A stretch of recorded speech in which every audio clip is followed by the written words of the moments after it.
Rebecca Choice-i! Emlékszel még rám? Réka, persze, 4 évig bulingoltál a suliban. Ugyan már, fájtlat rá? Ezt azok szokták mondani, akit bántottak. Részletkérdés, pajtás. A lényeg, hogy most már minden rendben közöttünk.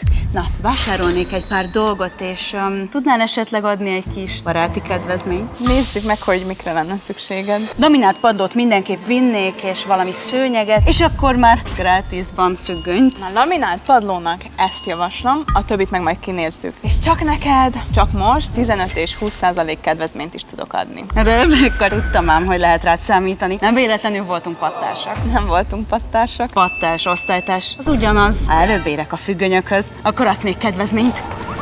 Amit nem tud, hogy november 7-től 10-ig Joy napok vannak. 15% kedvezményt adunk a laminált padlóra, vízálló laminált padlóra, padlószőnyegre és a műfűre, 20% kedvezményt pedig a tapétára, rolóra, függönyre, karnisra. Addig pedig kövessetek be. Ja, és a függönyök arra vannak.